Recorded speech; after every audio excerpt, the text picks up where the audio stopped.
everybody, my dad thinks his podcast is amazing, so please subscribe, give it 5 stars or whatever, and maybe he'll finally stop talking about it. Anyways, welcome to Sobriety.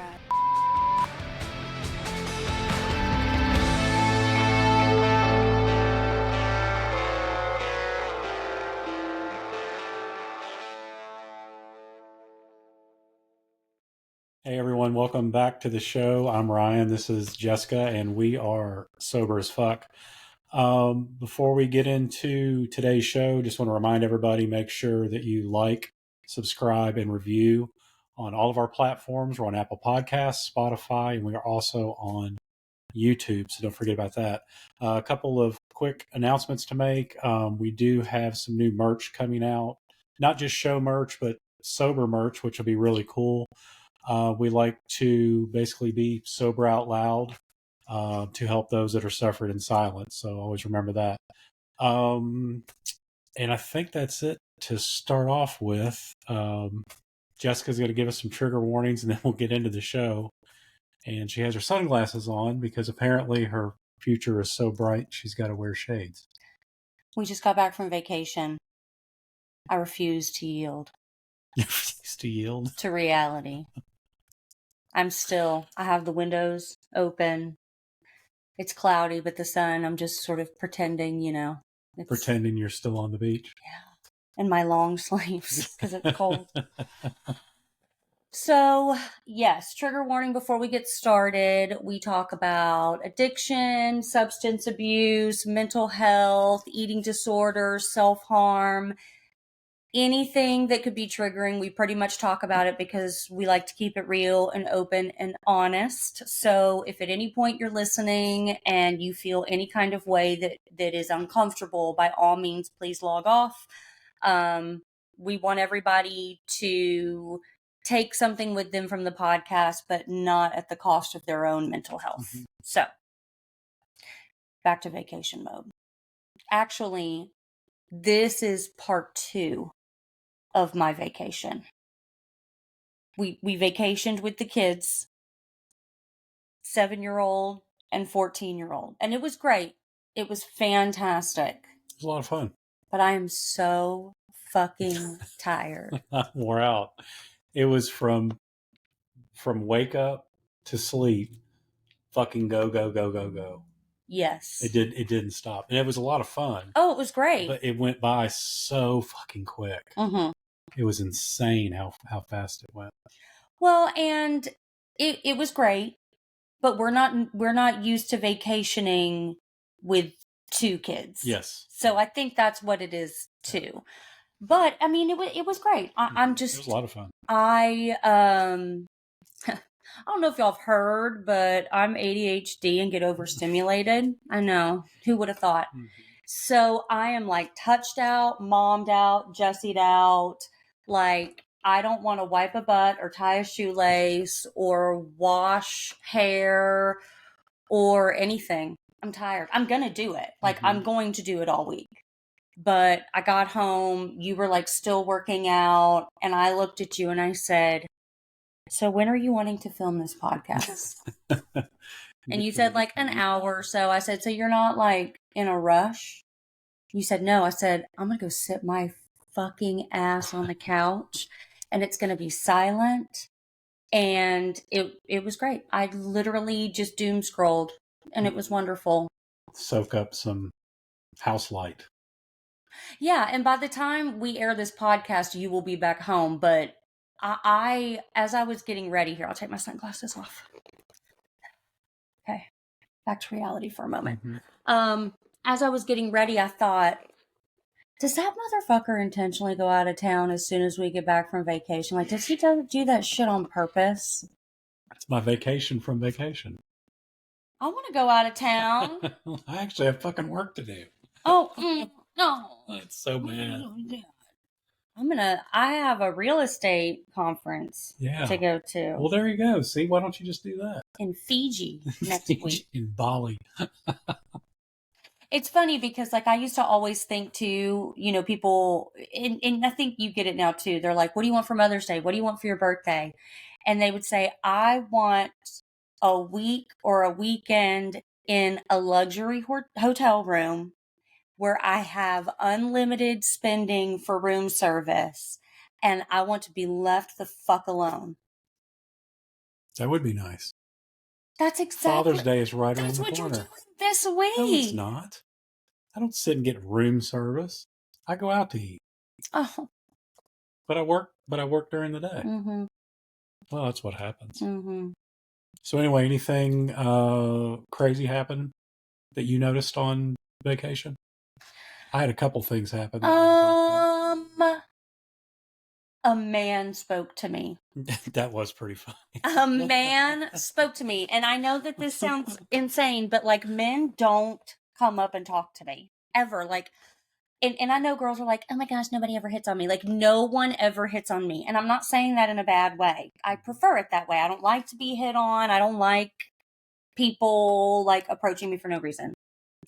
So I've always said, I think the reason I don't get hit on is because I have just like mastered the fuck off look, which I don't do it on purpose. I'm a little sexist. When men approach me, I automatically assume the worst. And a man spoke to me while I was standing at the bar and I was just getting like waters, right? And Lily was at the bar with me because I needed an extra set of hands. And it was the funniest thing because the place we were staying at didn't have their liquor license yet. So they were just like handing out drinks for free alcohol, which is wild. Like, oh gosh. And so I'm up there and we had 2 free drink vouchers and we were like, oh, let's see if we can use them on like sodas for the kids. And we knew we probably couldn't. And they're like, oh, that's just for alcoholic beverages. No problem. We'll pay. And the man with no consent or prompting looks at me and he's like, yeah, it's a rip because they're giving away booze for free. You know? And I was like, oh, okay. And he made some comment about how like it's, you know, it's a dangerous game or something. And I looked at him and I said, well, I don't drink, so it doesn't really affect me. That is the best fuck off line in the world.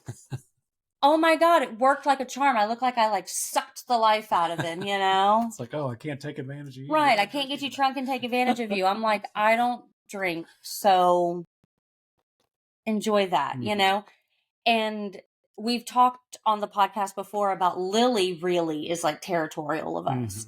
And so she's just standing there like giving him this like... Who the fuck do you think you are? Don't you know I will eat you for breakfast. Do you not listen to the podcast? Oh no, she like puts me to shame. Like I turn and I'm like, I want to be Lily when I grow up when it comes to that. Because we walk back and we do allow Lily to cuss with us, like limited, right? Like she knows.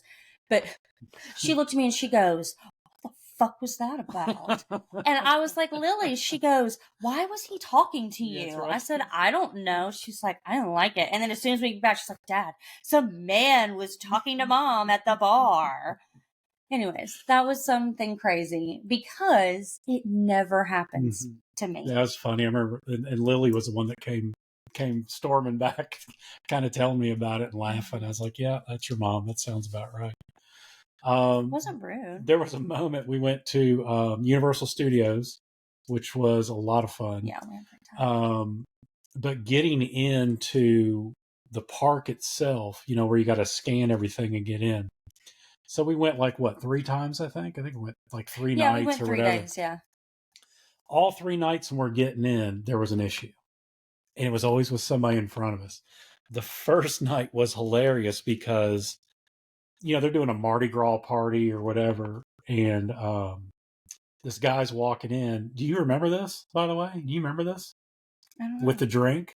So this guy we were kind of behind you. You and Lily had already gone ahead, and we were kind of behind you, and you told me about it. Yeah. So we're walking in, and I'll tell you the epiphany I had at the end. But so we're walking in. This guy and his friends walk in, guys and girls, and they're walking in with like Celsius looking drinks, but it's something I'd never heard of. Not just like a Truly hard cider or something. But it was a vodka drink, right? Something new I've never seen before.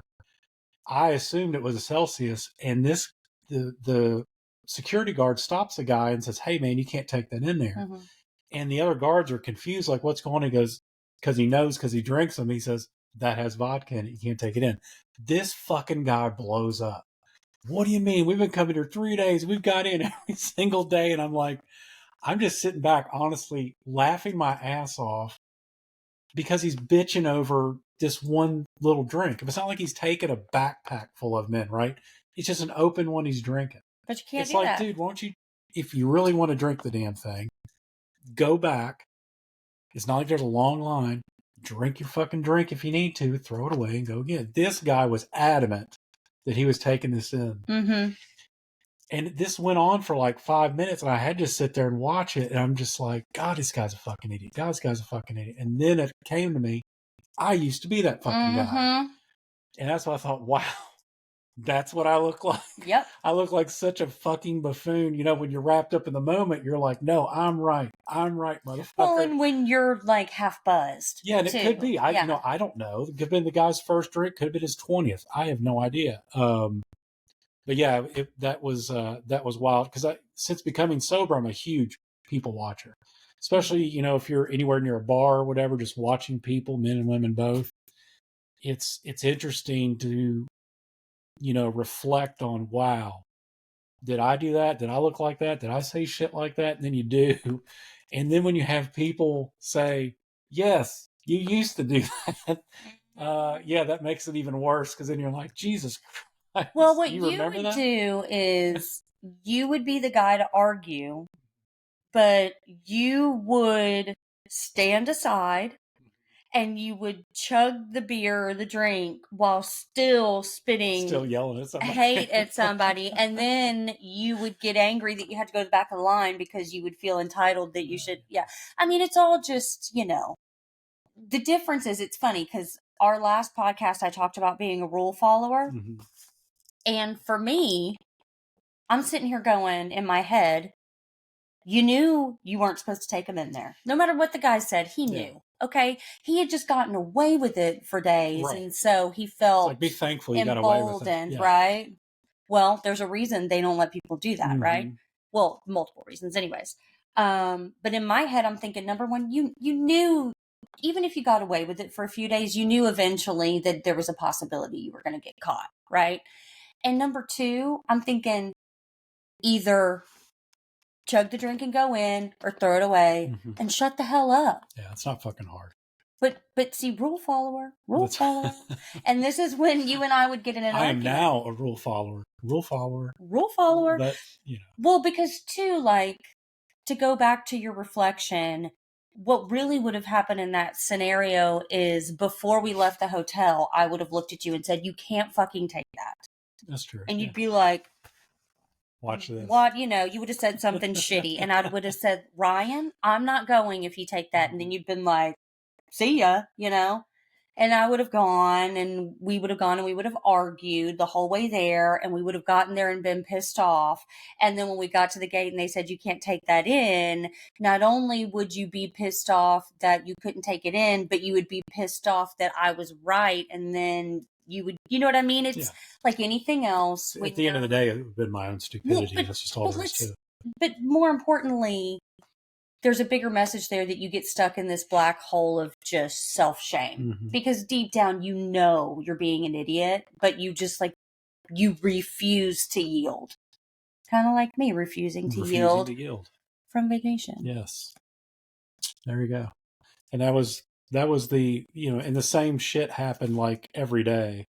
One guy with a t-shirt, which was just kind of funny, wearing like a law enforcement shirt. Yeah, had it said like law enforcement. Like well, I think he tried to go through and they were like, you can't wear that because, you know, whatever. And so he took the shirt off and flipped it inside out. And the security guard laughed at him and he was like, dude, like, what's to say you're not going to get down there and then flip it? Like, you can't wear it. So you can't wear it. Crazy.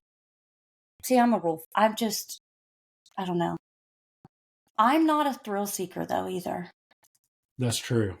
You sit on the sidelines while everybody else rides roller coasters. That's because they make me motion sick. That's thrill seeking, bro. I don't know. It was a lot of fun. Hey, I went jet skiing. Yeah. You did. You went jet skiing in the ocean. I can't believe you did that. Why? I didn't even do that. Just because of all your initials and stuff, I didn't think you're not one to just go out in the ocean. So for you to do that, I thought was huge. I was really proud of you. I was surprised you did that. Look at me. You actually got in the ocean a little bit, which you never do. Usually you have your ass parked up in the little cabana on the beach, which I did this time, which was actually kind of nice. I just sat back and watched it all. And yeah, you and Lily had an awesome time on jet skis. That was pretty cool. So, a couple things to unpack there.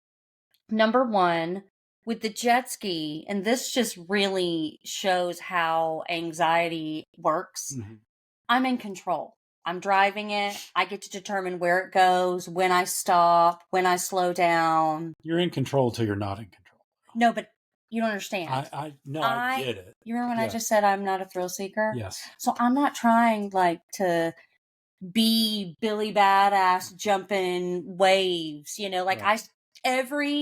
Here I go being sexist again. Every dude I saw hop on a jet ski and go out to the ocean, they immediately are like, like doing donuts and trying to do something. And then falling like in off. 2 seconds they fall off. And I'm like, you dumbass, Yeah. And Lily, because Lily got her own jet ski because she could drive it. That shocked that. We were just driving and we weren't doing anything dangerous. So there's that. That's the thing, is I'm in control. Like if I could fly the plane, if I could control the roller coaster, good job. Yes. I don't think it would bother me as much. And then number two, I wasn't out in the middle of the ocean. I'm on a motor craft, but I'm not just out swimming. But I will say that this water was crystal clear. I mean, I could see all the way to the ground. It was great. And the other part of that I've really reflected on, because we've talked a lot about just the past few months, I've noticed a significant change in my anxiety, which is interesting. It's not, it's not like I'm healed. That's not one of those things. But I have done a lot of things that I have not done in the past and not had all the anxiety with it. And when we were at the beach, and I don't even think I haven't even told you this yet, but I really felt my mom with me. So my mom loved the water in the ocean. I mean, loved it. You could take her on a boat in the middle of the night out into the middle of the deep sea and she would jump in and swim. She felt most herself in the ocean, swimming. She's the one that would she's that lady out past the swim thing, swimming laps, no fear. She loved it. And when I got into the ocean with Lily, I really felt her with me. I felt her being get in the fucking ocean. Life is short. You never know how much or how little time you have. Get in the ocean and swim with your daughter. Make the most of this moment. You know what I mean? And I think some of that too is losing her.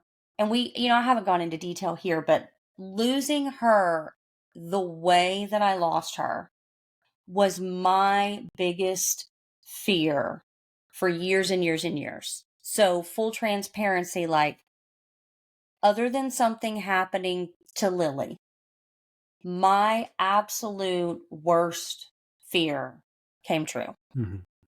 I mean, and it was that same scenario could happen a billion more times and that wouldn't happen.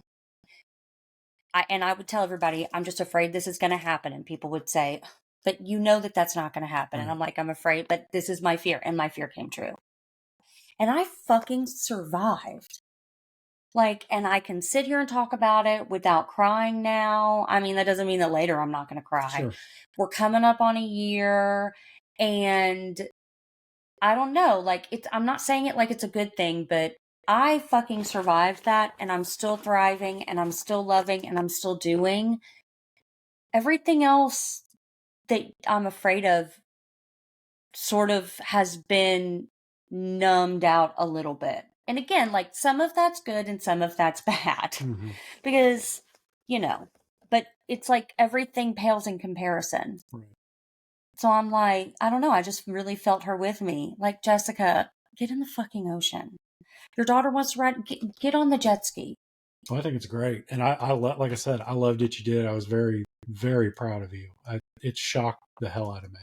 Well, it And it's didn't just, hurt. and again, it's just one of those little things that has changed in you over the past year. I've worked really hard to get to this point. Yeah. And I think that losing my mom was horrible. It's the worst thing that has ever happened to me. Nothing even comes close to it. But at the same time, when the worst thing you can imagine happens to you, I don't want to say it's a good thing, because it's not, but things are never all just positive or negative. Mm-hmm. I don't know. It's just. Well, and I'd say, your vacations are a lot easier now too, because you don't have another toddler to deal with, and myself. Yes. So that's a huge thing. That probably helps out a little bit. Oh, that's a huge thing, because now, before, and I would say this too, like, our vacations were never really a vacation for me. Mm-hmm. It was just parenting and dealing with a drunk husband outside of the home while traveling.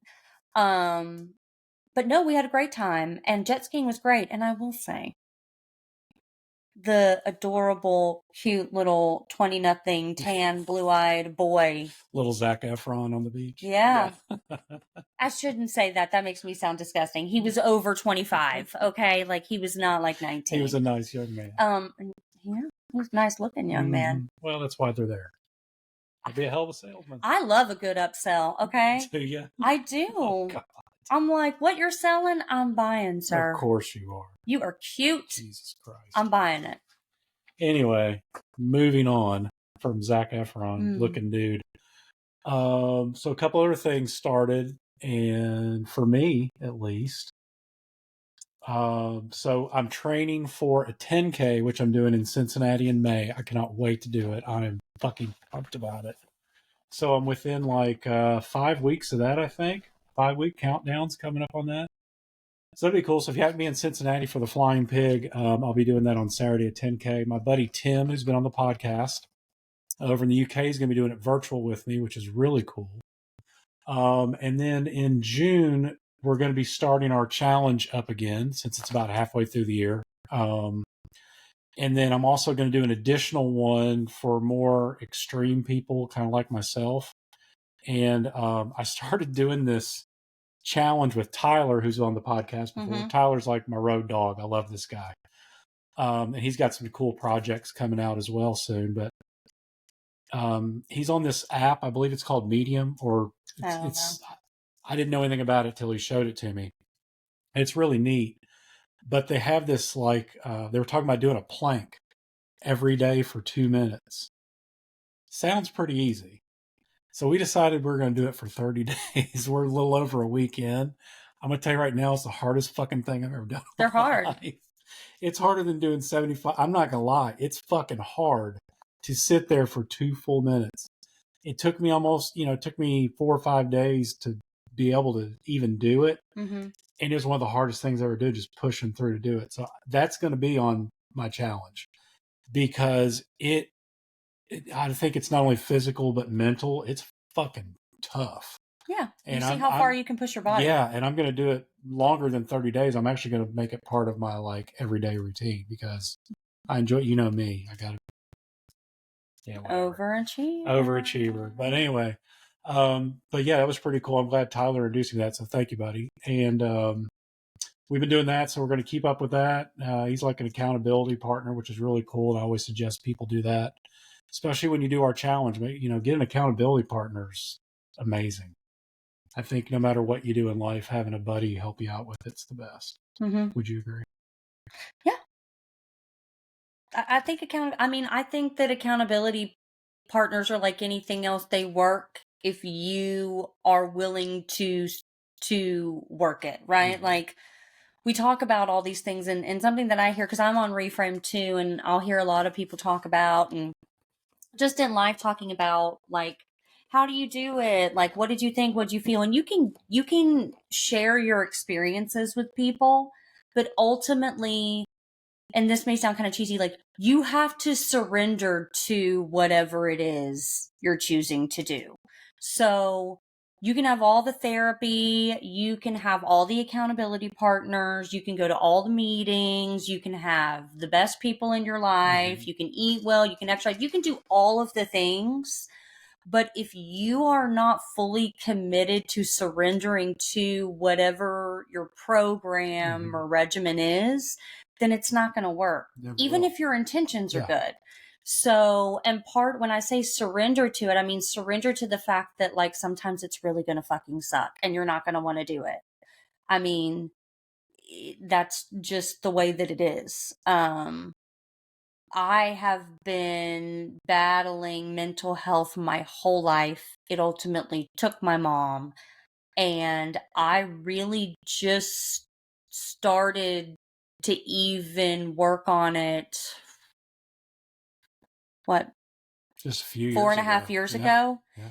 And it was not until the past 3 months that I actually am like, oh my gosh. Like, and I didn't even notice it in the moment. It was in retrospect. Like, I did that and I really didn't have anxiety about it. So, I think a lot of times too, people are like, oh my gosh, like I'm doing the things. That's great. Like every day, every second, every moment counts. But just because you don't feel it right now, or just because it's still hard, like, I mean, I have seen doctors, I have done therapy, I am medicated. I went through losing my mom, which would have, I mean, if anything was going to break me and put me back to like square one, that would do it. It would do it. And no one would have faulted me for it. Nobody at all. And still the past 3 months, I'm like, oh my God, like, did you see me get in the ocean? Did you see me jet ski? Did you see me get on an airplane and take a nap? Was the big one. Oh my gosh. And, those are huge wins for me. Yeah. So it's just, you have to work it. Yeah. You have to work it. And some people feel it in 6 months. Some people, it takes 4.5 years. But eventually I mean, if you, like you said, if you keep working it, eventually it clicks and you get it. But I also don't lie to myself and say, oh my gosh, I'm healed. Like the next time I get on an airplane, I could have a panic attack. Sure, absolutely. The next time I get in the ocean, I could wig out. The next time I get on a jet ski, I could be like, no, I'm not going to do this. So it's knowing when to push yourself to do the things and knowing when to say, you know what, I'm not going to push myself because that's okay too. It's a balancing act. So I'm not sitting here being like, oh my gosh, like I'm never going to have to worry about anxiety ever again. Because that's not how that works either. It just means that I've found good coping mechanisms and that I have reprogrammed my brain to be able to handle those moments. Yeah, and that's huge for you, being able to identify it. Just like with anything else, you know when you're feeling good and you know when you're feeling off. And the good news is when you are feeling off, there's a lot of times you'll just say, hey, I'm letting you know this is what's up or this is what's going on, which is great for me to know because, sometimes you may be kind of checking out just because you're not all there. And I know not to dig or to be like, hey, I'm talking to you, or, or just ask you just something that you have to think about forever, or, hey, give you a to-do list. I know she's having a rough time. Leave her alone. Just do what you need to do and just leave her be. Well, and it took you a really long time because it's natural instinct when you care about someone, you want to try to be like, well, let's fix this. Yeah, well, if you just do this, or if you just do that. And that sometimes makes things worse. It can, quickly. So, like I'll tell you, and I think people underestimate just looking at their partners or whoever. It doesn't have to be a partner. I'm being like, for whatever reason, this is how I'm feeling. I'm okay, but this is how I'm feeling. Just checking in and letting you know. Because then you're less inclined and it doesn't make it okay for me to be in a bad mood or anybody to be snappy and be like, oh, I'm just letting you know I'm going to be a bitch this week so you don't get to complain about it. Like, no, that's not what I'm saying. But saying that like I got overstimulated and snapped and then came back and was like, sorry, you wouldn't take it as much as like, what the fuck is wrong with you? You would be like, listen, why don't you go like read, or I'll take the kids, or I'll like just go relax, because I don't know, it just makes it better. And I feel like when you release that, saying, hey, this is what's going on inside my head, I'm less likely to snap, because a part of me has released that out of my mind. Like it's there, I mean, I told you that on the way home. I was like, I'm in my feels about coming home from the beach. It's coming up on a year since my mom passed. I've really been missing her. I'm feeling really emotionally naked right now. And you just looked at me and I was like, I expect zero response. I'm totally fine. Like, I'm not saying anything bad, just throwing that out there for you. And you were like, okay, thanks for letting me know. Yeah, I know to shut the fuck up. Kind of like when we're on an airplane. I didn't realize this, but like, we're on this little jet and there's 2 seats on this side and 1 seat on this side. And I really honestly think the thing that helped me the most was that you and Lily sat together and I was all by myself. Yeah. Because there was no external stimuli. I'm such an odd breed. I'm like, you know how I recover? Leave me the fuck alone. That's right. Don't talk to me. Don't touch me.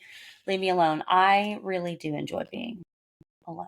On top of, and not to bring up a sore subject, but with your mom's passing in a year, you are about to celebrate a year full sobriety too.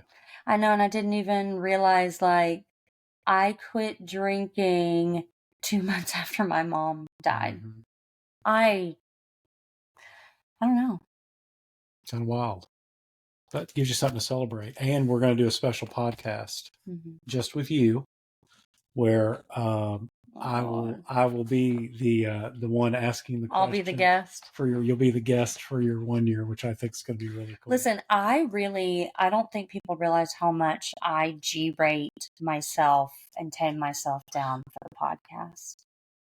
I really water myself down. Like, I don't know. Well, it'd be kind of cool too, because we've picked up a lot of new listeners, and a lot of people that follow us now on the podcast. So I think it'd be cool for them to. I'd say a lot of people know me probably from Reframe, but they don't know you very well. So it'd be kind of cool to get to know you a lot better. I don't know. It's going to be quite polarizing. I think it'll be good. No, I shouldn't say I water myself down. That makes it sound bad. What it is we want to create an inclusive platform, and I don't ever, my personal feelings and objectives on things can be very polarizing depending on what we're talking about. But more than anything, I want people to know about me, that I promote and support individuality, like 100%. And I'm also a mind your business kind of person. Like, no one has any right to tell somebody else how to live. But yes, I do. I'm pretty G-rated. I don't know if everybody can hear the cat. I don't think they can. I have a cat. I should let her in here one day and let her just like, and she's in love with me, and we've been out of town, and she is just like, bitch, get the fuck over here and pet me. Pet me, please. Quite funny. She's like biting on us. Look at her. Look at the way we're sitting right now. Mirroring. Exact same way. I read about that. Mirroring. That's an old sales tactic too. Mirror and matching and saying people's names and nodding. That's how you get people to go along with you. So you're doing sales. And I'm so good at real estate. I can trust that person because they do the same shit I do. See, and that's the thing, is I'm good at real estate, but like, I hate the sales aspect of it because I hate the psychological warfare. I'm just like, listen, this is who I am. You want me or not? And that's not. I love the psychological welfare. You like psychological welfare? I need some psychological welfare. Oh God! Just saying. I would love to be a guest on the show and let everyone see me for who I really am. We will film that, and we're going to release it that week, the week of your 1 year. I think it's going to be really cool. So yeah, that'd be awesome. Eventually, I do plan on having a podcast of my own, and you'll be on it too, of course. But it'll definitely be more. It'll be a little more radical, a little more out there. More radical and out there than what we're doing now. Yeah. It'll be more titties out, if you want to say. No, like just, I a little more tailored to mainly mental health stuff. Mm-hmm. I'm very moderate too, but you are very much, I don't know, like you and my brother are very much the same, that you love like loud, radical, fierce women, but you are not like loud, radical, fierce men. And it's so funny. Like you guys are like, it's just funny. It's just really funny. When people who know us personally, they know. Mm-hmm. Like I think that I asked my best friend's sons, I said, when you bring someone new to meet the family, because they really are like chosen, their family. I mean, not by blood, but by choosing. Who are you most nervous for them to meet? And they say me or her. And I'm like, why? They're like, because I usually have to give like a dissertation about like, this is Jess and she's so nice and she's so accepting. But be ready. But if you bring up these topics, here's what you need to stay away from. She'll give you like 2 or 3 warnings and then it's game over. I think it's funny because I just imagine, like, I love the show American Pickers, and I'm sure some people out there do as well. But it's like when they go up to the door to somebody and they hand them a flyer, I feel like they almost need to do that with you sometimes. And you say, hey, this is Jess. Here's a flyer. Here's things we need to stay away from when you talk to her. You don't have to stay away from them. Just be ready. Because if you do, buddy, it's guns blazing. I'm gonna tell you right now. Something about me though is I have no problem with people who have differing opinions and views on life than I do. I don't at all, and I love having those conversations. But you better know what you're fucking talking about, because if you come at me and you're not researched or you don't know what you're talking about and you don't like stand by something and can have like an articulate conversation with me, that's when I get pissed. And I don't like when people bait me into things. Like I've had people, of course, normally men, try you know who you are. You know who you are. And try and like put me in a corner and bait me into an argument. Bad fucking idea. And you're normally back there going, dude, just leave it alone. Leave it alone. Leave it alone. Yeah. Oh gosh. Anyway, well, we were going to get to some viewer questions. We can. Let's do it. You sure? Yeah. I didn't know if we had time. I didn't intend for this to be all about me, but no, it's perfectly fine. We can do this next time. It's okay. It's a warning episode. I think you're just trying to warn everybody. Warn everybody. We will. We'll get to our viewer questions. And I'll tell my best drunken story. That'd be good. Oh, mine's A+ top tier. But anyway, we got a lot of good questions that came in. So keep them coming too, because we love interacting with you guys as well. Yeah. And don't forget, we're going to be doing our 30-day sober as fuck challenge, the inclusive challenge that we had at the beginning of the year. We're going to start that back up in June, as well as I'm going to do kind of my version of a 75 hard. I don't know what we're going to call it yet, but it's going to be badass and extreme, and I'm looking forward to that. So if anybody out there has any ideas or things maybe you would like to see, I mean, DM me, because I'm an open book. We like to get everybody involved as possible and make it fun, kind of like we did on the last one. So anyway, you got anything else before we say goodbye for today? No, I want to read some questions. You do? Yeah. Have at it. Oh, me. Rushing me through life. Okay, let's see here. How do you handle disagreements or conflicts differently now that you're sober? With whom? Anybody? Yourself. I handle them a lot different, especially the conflict part, because like at my job, I was always very quick and snappy. Somebody would say something and either I took it the wrong way, which was normally what would happen, and assumed that somebody was coming at me or asking me, some dumbass question we actually didn't know. I've gotten a lot better at pausing, thinking about it, and then responding. It takes me a while sometimes to have conversation with people because I'm very quick-witted, but I'm also now I take in consideration that person. They could be having a bad day. They could have some shit going on at home I don't know about. And I really do care about other people, so I try to find out too. If there's something else going on, but I'm so much more nicer. I'm so much more calm.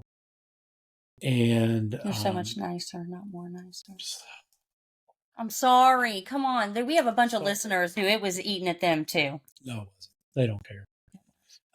Anyway, yes, I'm a much nicer person for sure, I feel. And with you, kind of the same thing, but that's been a longer process because I still sometimes revert back to that old snappy shit.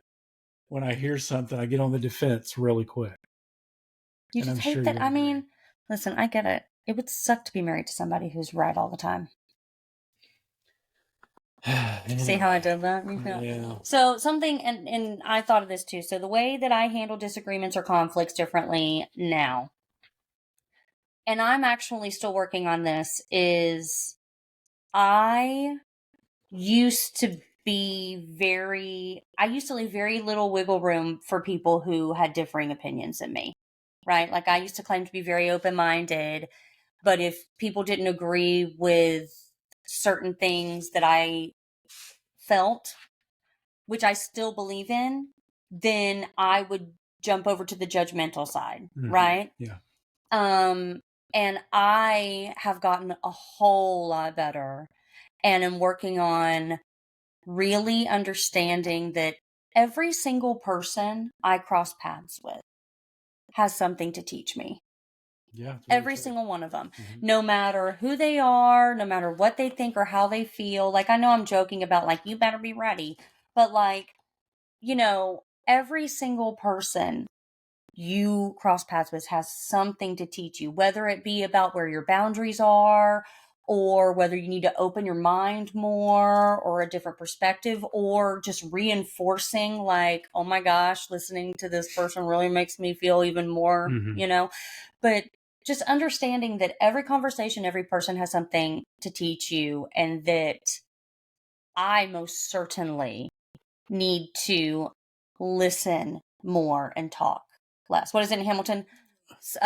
Talk less, smile more. We'll get rid of the smile part because, women and telling them to smile, but talk less, listen more. Yes. We have 2 ears and 1 mouth. That's all. I don't even like when people say that. I do. I know. I resonate. I like it more when it's like, listen, and this is what I tell the people, not every single thought that goes into your head needs to come out of your mouth. I hear that a lot from you. Yeah, I will look at you and go, that could have stayed in your head for the rest of your life. All right, well, I'm going to ask you this one, and then we'll call it. What are some? This is a good one because I've gotten this question a few times, just asked a few different ways. But what are some healthy ways to ask for support from your partner or friends? So, I think it depends on before you even approach someone. You need to really do a deep dive and figure out what exactly it is that you're asking for and why. Are you asking for support in the sense of like define support? Like not literally you, but I'm saying I think the question honestly is... No, I know. I know what the question is, but I think it's a subjective question. So often people will say like, I need my family's support. I need you to support me in this. And while that is the best case scenario, you have to be careful, because are you asking for support or are you asking for permission? Because you don't need permission from anybody to change your life or be better. Right. And at the end of the day, you are not guaranteed that anybody is going to support you or see you through that journey. And that's okay. Yeah. And that's okay. That is okay that they don't. Because we talked about this last time, a mutual respect. Their feelings, are very valid too. I could have divorced you and walked away, Yep. and nobody would have faulted me for it. Even you at the end of the day would have been like, I get it. Yeah, I chose would have not to do understood. that. I don't tell other people to do that. But I think the best way, the healthiest way to ask for support from a partner or friend is to write down exactly what you're asking for, what your expectations are, and honestly, get as detailed as possible.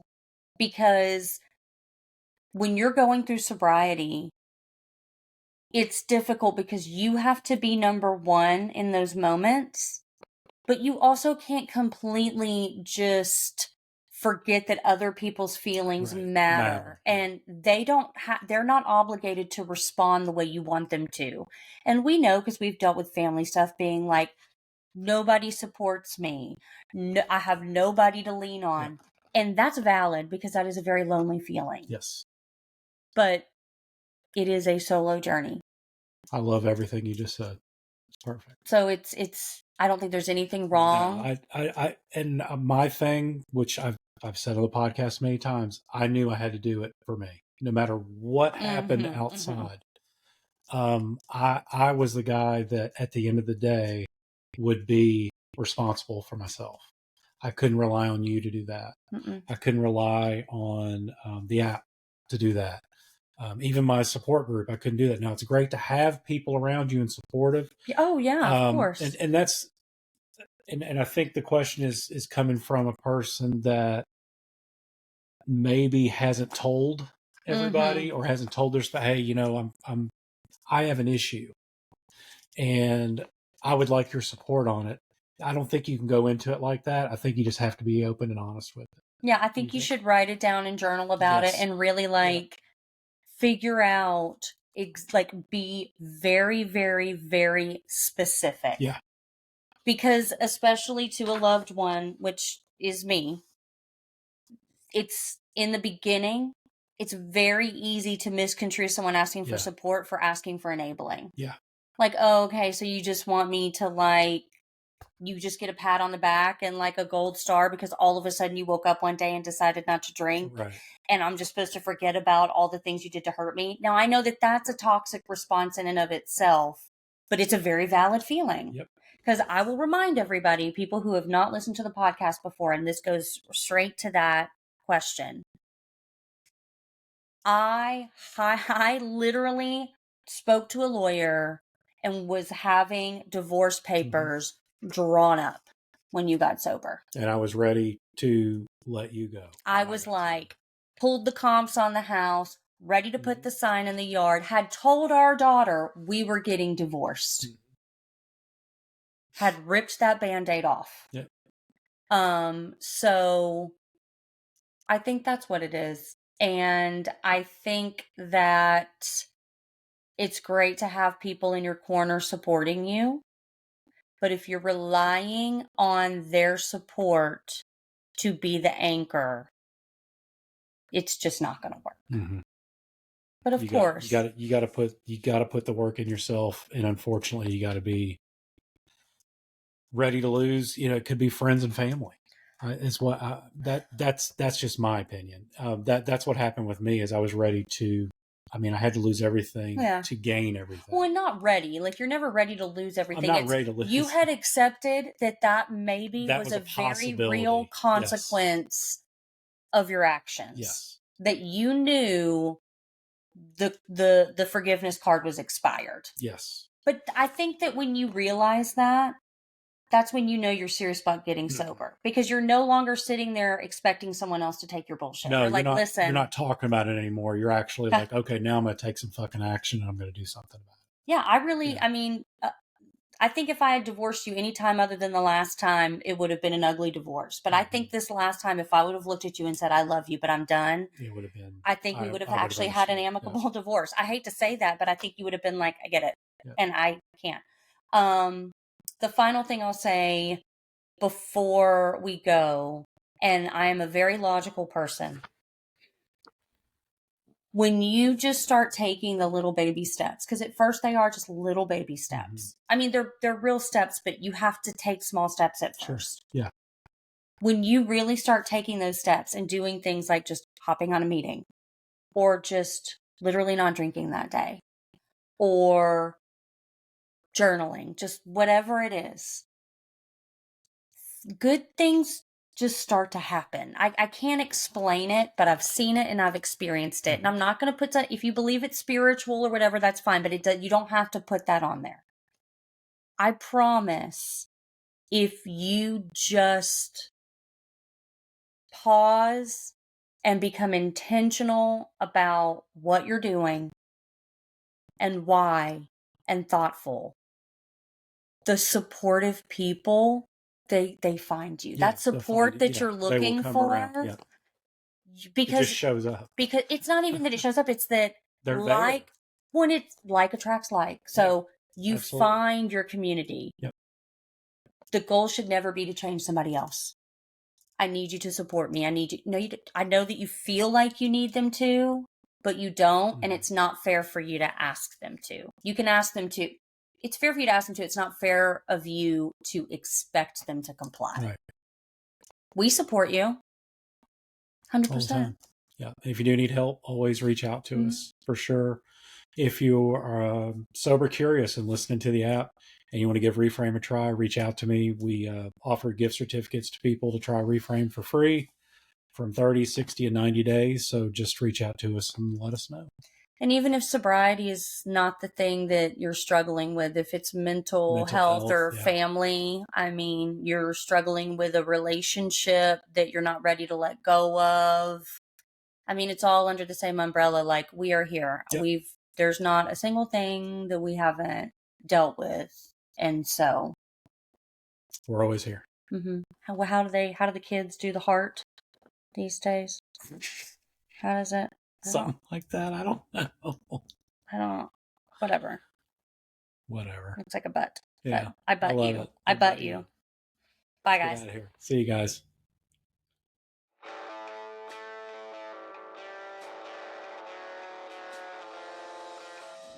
If you love the podcast, which I know you do, please like, subscribe, and hit that notification bell to get notified every time we post. That's right. Dropping them, baby. Work.